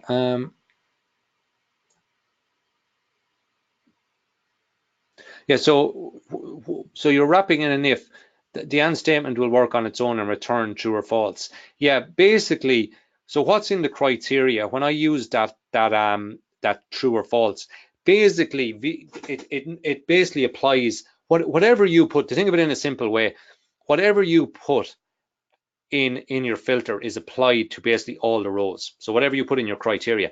Now in this case, because it's not belong to it, we don't have a header because it's not belong to a particular column. So VBA basically or Excel basically knows that it knows the two columns. It basically just applies it to the data, but it knows the columns that are being referenced because they're being referenced within the criteria cell. The columns are being referenced in the formula. So VBA just kind of figures that out. So Tim, thank you, Paul. I have to go. Very interesting webinar. Is it to do with the filter and how it functions? Yeah, it is. So yeah, basically just what I said there. I've been using Visual Studio to program Excel using Microsoft Office Interop Excel. Do you know if these things are in its environment? I actually don't off the top of my head. Interop was mentioned, I think, in yeah, that was mentioned in, I was at the Excel Developers Conference a couple of weeks ago now, that was mentioned, but I don't know off the top of my head, to be honest. So Ed, yes to all of the above. Okay, to become more efficient. So Renee, could this pull data from another workbook, as I use a workbook for viewing data from workbook on server, but search and copy found data at the moment from a work, could be used on data from another workbook. Viewing data from another workbook. That's a good question. I haven't actually tested it on another workbook. I just tested it on the current one, but I actually think that it could. I'm actually pretty sure that you'd be able to use it on another workbook, because essentially, like you're just going to you just have a different reference. Once you open the workbook, yeah, I'm pretty sure that you could. I haven't tried it, but I'm pretty sure that you could. Is there an option to exclude a value, so reverse the filter? Yeah, you can basically just say do not. So let me just go into it here. So let me just, so is there a way to kind of reverse the filter is what you're saying? So where was I the last time? So let me just see what the code was. Filter. Oh, the code was on football. So let me just put this here, copy this to here. So So for example, we put Liverpool here. So, and then we do H1 to M2. So we put Liverpool there and we do H1 to M2. And so all going well, this should return our value. Now it didn't, so I think I'm probably missing something. S football and output is range 1. So current region, AutoFilter. So let me just go back to football, and so it should be H1 to M2. So let me just make sure that I'm in the right one. And so if I go through this and just run it now, let me just try this again. Okay, it's not pulling anything back. I'm sure I'm missing something simple. Hold on. Yeah, so that should be in here. Okay, so basically if you ever make a mistake, it's basically like your criteria is wrong or basically your output is wrong. So that's Liverpool. So if I want all the matches that don't have Liverpool, I basically use this one. Let me just widen this so I can say it does not equal to. So that brings back all the matches where Liverpool isn't team 1. Now you can do things like you can basically do things as well, like you can do less than. So for scores, you can do less than, equals. You can do greater than and so on. But this is basically means does not equal.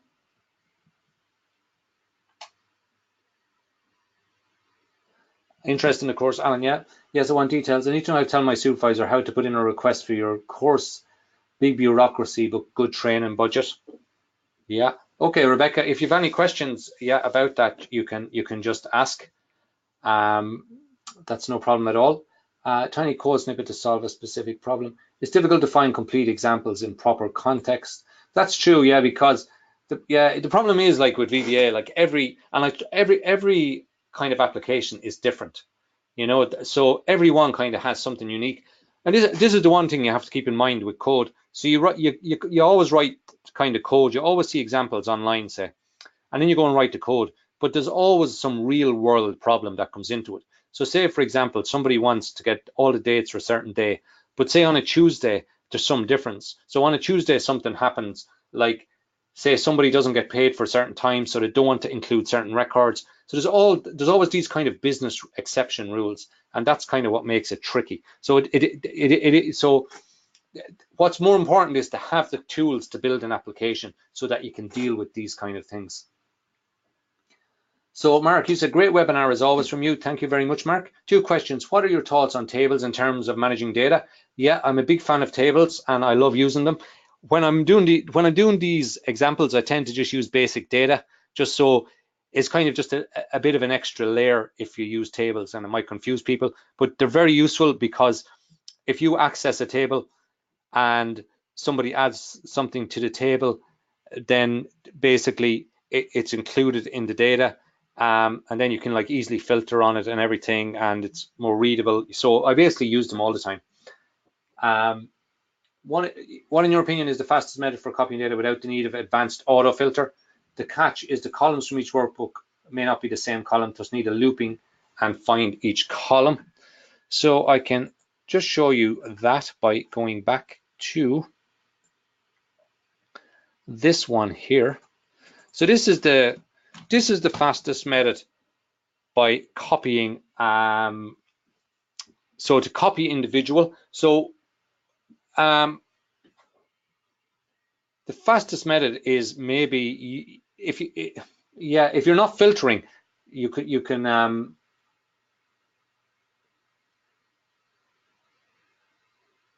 so the catch is the columns from each workbook may not be in the same column, thus need a looping and finding each column. Yeah, if you've got it, I really have to see the data, but if you've got to loop through things and go through columns one at a time to see if this is a column, say, you're going to use and so on, really you have to use a for loop.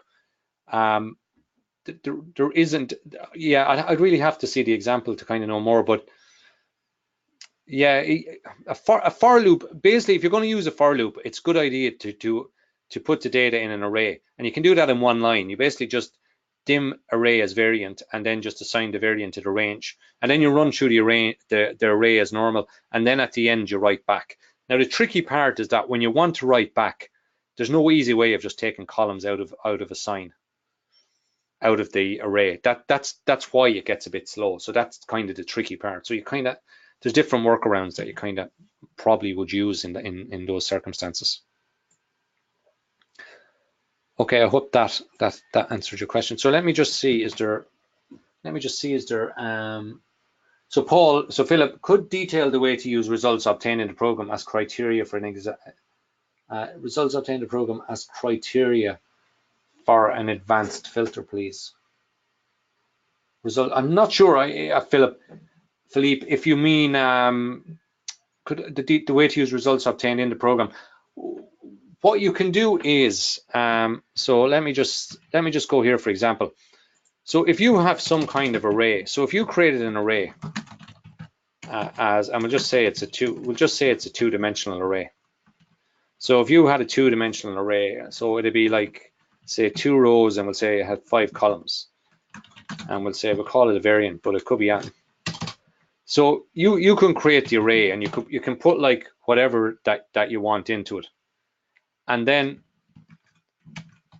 so you could have a for loop or whatever. And then, so on your sheet, you would say something like sheet1.range a whatever your criteria range is. So say it was M1, and we'll say it to P2 or whatever. And you just do value 2 equals your array. So it's kind of long-winded because you're kind of hard coding it in the code. But you basically could write this out as your criteria, and then you can use this range as your criteria. So that's really how you can do it.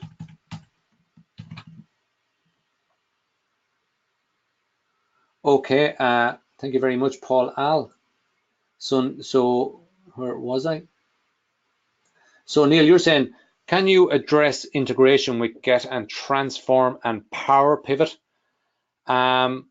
Really, yeah, that really be. I haven't done a lot with power pivot. That's really kind of what we call I'd have to do a webinar, I think, on that on its own.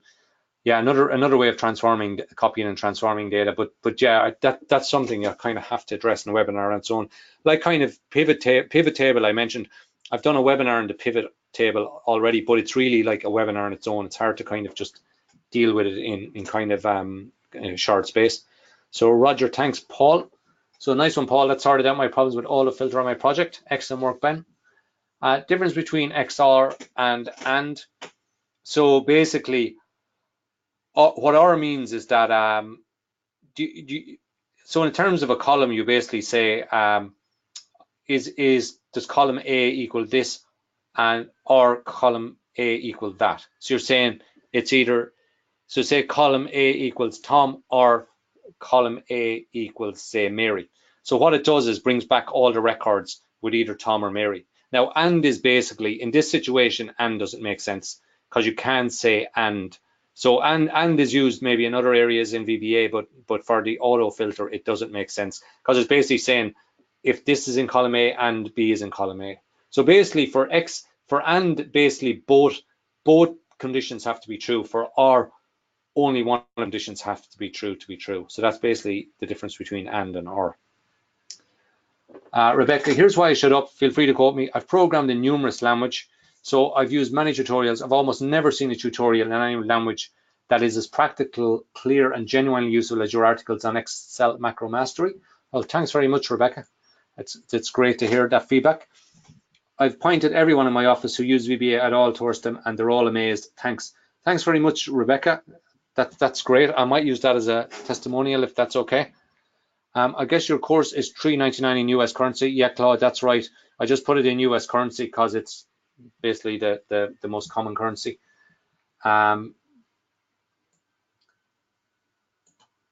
Thanks, Paul. I've already bought the handbook and worked my way through the 3 applications. So would the bonuses still be possible?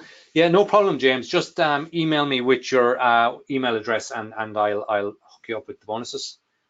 What methods can you, now that's just for people that are on this webinar. I don't want to get a flood of emails. The last time I said yes, I got a flood from everybody that ever bought the handbook looking for the bonuses. So it's just for people that are on this webinar. What method can you recommend to compare data in two sheets? I put to the data in two arrays and take two for next loops. Compare the arrays. Is there probably a faster way to compare the values between sheets? Yeah, it's hard. It's kind of hard to say. It really depends on what the data looks like. Usually, if you want to compare data, I usually load them into a dictionary, because you can compare by the key. I usually load one into a dictionary and then I read through the second one and compare the dictionary. So that's typically how I do it. Can we have an ebook with an auto filter like you gave at the last webinar? Yeah, I'll be giving away this. So if you're a member of the VBA Vault, which is the membership, like I'll put all the replays into the VBA Vault, and then I'll give away this workbook as well. Yeah, Janet, you said enter Liverpool in date. I actually did enter. That was a while back. Yeah, I did enter Liverpool in date, but I fixed it. Yeah, great webinar, but have to go, James. Do you not need quotation marks around text? No, you don't need it in the worksheet, because Excel knows Excel knows that. So no quotations to wrap text. So that's from a while. I'm not sure. Yeah, do you get a hard copy of the VBA book? No, there isn't a hard copy of the book. It's in paperback. I was looking at doing a hard copy, and I may in the future, but it's to print on demand is kind of expensive. It costs like a lot per copy, because there's like 330 pages. Also, digital is kind of better, because if I update it, although I haven't updated it much really, to be honest, so I guess that's not a big deal. But yeah, so maybe I may add it, but at the moment, no, it's just digital. So everything is digital. So Matthias, thanks, Paul. Very interesting to see the possibilities of the advanced filter in combination with VBA.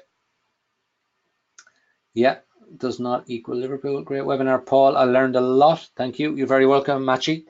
Great webinar. Stat data about speed of execution. Very illustrative. Thank you. Yeah, you're very welcome, Eric. Yeah, I like to actually, you hear so much about speed.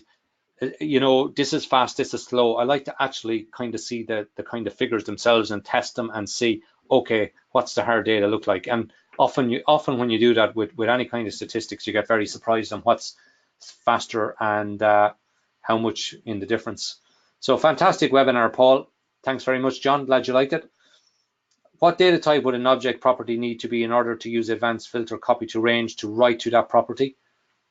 An object property be to advanced filter copy to range. Really, you see, the thing with an object, you wouldn't really be copying the object. So you'd have to write the object kind of values. You have to write the object values to a cell and then copy the values. So objects kind of in a simple way only exist in memory. So when you create an object, it exists in memory, and the object can have things like, so kind of different fields and everything, but essentially they only exist in memory. And if you want to write them somewhere or write them out, you have to write them to the worksheet, and then you could use advanced filter on them. So advanced filter, even like some things in VBA you can use on arrays. So that, say it takes a range, but you can actually give it an array as a parameter. But advanced filter, unfortunately, just works with ranges. But having said that, it is quite fast. So Arjun, thanks again, Paul. Gotta go. See you next time. See you, Arjun. Okay, Philippe, thanks for your kind answer. You're welcome, Philippe. Do you plan to do webinar for Power Query? That's a very good question. I was at the Excel Developers Conference in London actually just 2 weeks ago, and it was like a great presentation on using Power Query. And the presenter went to great pains to say that you don't need to use VBA, but he just used VBA for a moment just to call it. But so what I'd like to do a webinar on Power Query, and I definitely plan to do one. But Power Query, there's quite a lot to do with it, so it'll take me quite a bit of time, and I want to do a lot of research before I do the webinar on it. So I do plan to do one in the future, but I've no kind of details when. So Keys, thanks, Paul. I loved it. I'm glad, Keys. Glad you found it useful. Thanks, Paul. Great job as always, from Rick. Let me just put these on the screen. I just want to thank. Let me just bring up. So the few people that have bought the VBA handbook tonight, just want to thank them as well. If you've got any questions or anything that you need to know about the handbook, getting started or anything. I mean, normally people fly through it, but just let me know if you've got any questions. So advanced filters score between 1 and 5. Here Con from Holland, great webinar. Sandeep, great job as always. Great, so very practical, useful. Thank you. I have to run, I have a bus to catch. I will watch out for your next webinar. You're very welcome, Paul. When trying to copy certain columns, it will be quicker to copy all the data to a blank worksheet, then delete the columns you don't want, then copy the remaining columns to the required data sheet. Yeah, so that's what I did. Like, so if you look at the article on my website on copy and filter, so that's what I did when I was copying using the auto filter. So I basically copy everything, but I don't copy to a blank sheet, because I did try a transpose method, which does that and then transposes back, so it doesn't require any deletion, but it wasn't that fast. The quickest way is just to copy the results to your output sheet, and then what you want to do is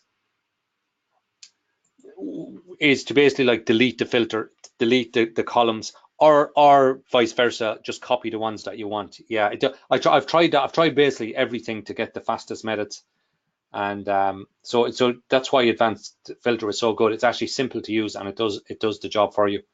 So thanks for the fast and small function. You're very welcome, Con. Thanks, Paul. Said Don. I bought 2 of your books on Amazon and 2 courses. Said Sandeep. Thanks very much, Sandeep. You're very welcome. Thank you, very interesting. Look forward to more. You're very welcome, Janet. So Excel is my recreation. So this was fun to see some things, some new things. However, do you cover things that are part of ActiveX controls? At the moment, I don't really have much on ActiveX controls. I have stuff done on user forms. You'll see there's 2 articles I wrote kind of all about user forms. Haven't done much with like standard ActiveX controls. How do you do your time and Scott?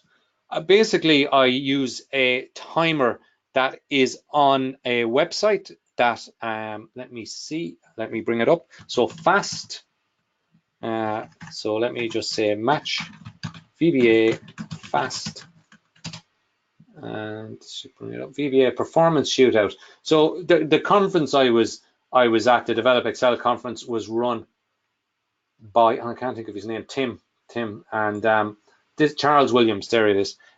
So where I got Tim from. So Charles Williams, and this is his website.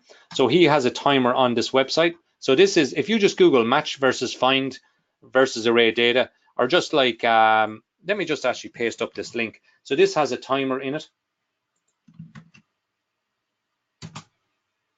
And he did some tests, but these tests were just on find and match. But he used a timer, and this is the timer here. And so this is the timer that I used. So it does stuff to the millisecond. Very, very useful. And let me just bring that across here. And yeah, so that's how I did the timing. So Wayne, thanks, Paul. Enjoyed the webinar. Thanks, Paul. Always enjoy your teaching. You're very welcome. Paul, got to go for now. Great webinar. Learned something new. Ronald, that's always nice. Yeah. So look forward to more. Let me just go down here. So Paul, got to go for now. Great webinar. So thanks to everyone that's bought the Excel VBA handbook. So William, Scott, Jerome, and Dean, thanks very much for your purchases. If you got any questions, feel free to ask. So trying not to pay, but trying to pay, but the pay dotting does not seem to work.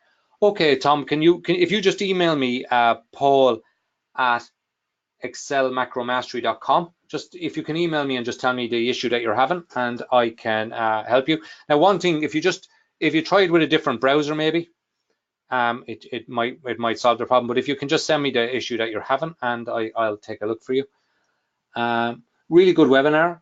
Also, I wish I could purchase your book now, but I'll have to save up. But worth saving for, I think. Yeah, definitely worth saving for, Alex. I think, as I said, like if you were guaranteed that it would give you the benefits, if you knew that it would really improve your VBA code and really help your kind of career prospects, help you in your current work and save you time, and it definitely will.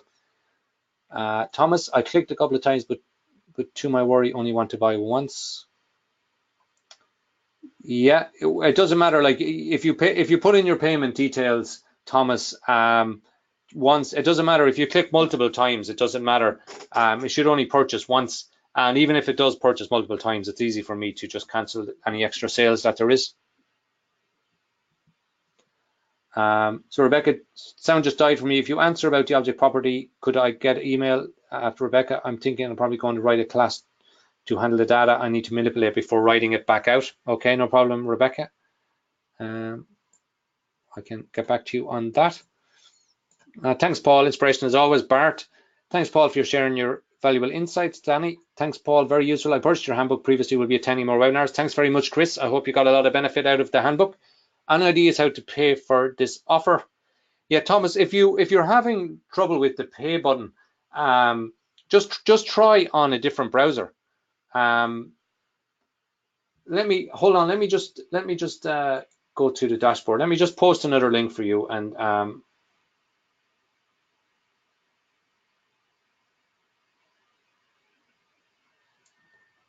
so let me just post another link and just see if this one should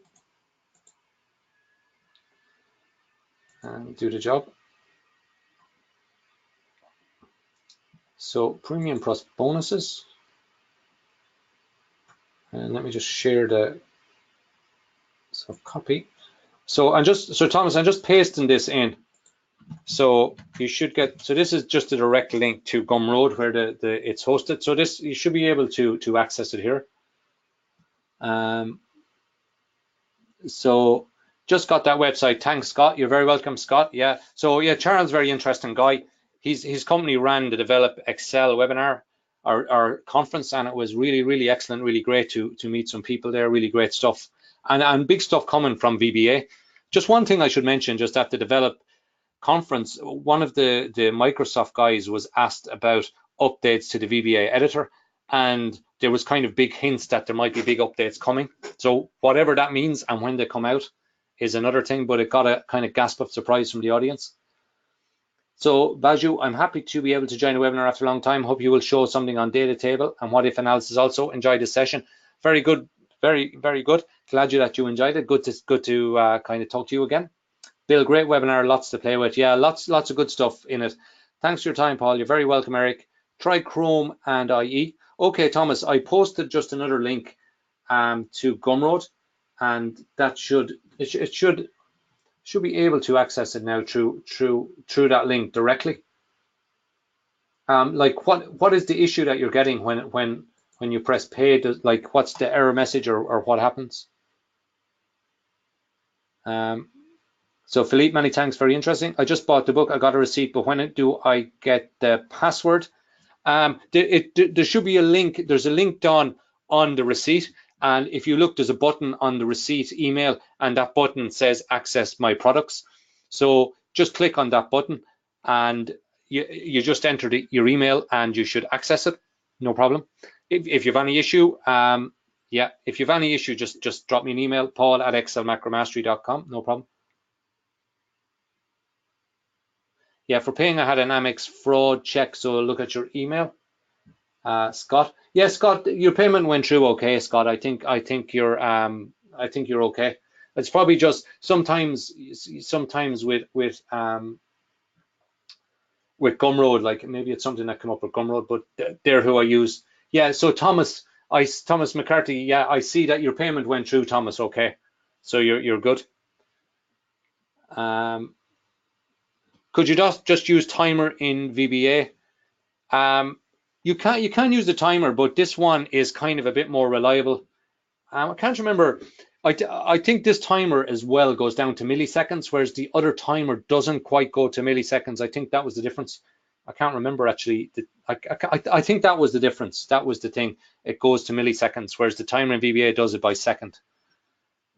Yeah, there's some difference to some reason, but I think that's the one. Yeah. Great stuff, Thomas. You're very welcome. Oh, that was for the other user, said Scott.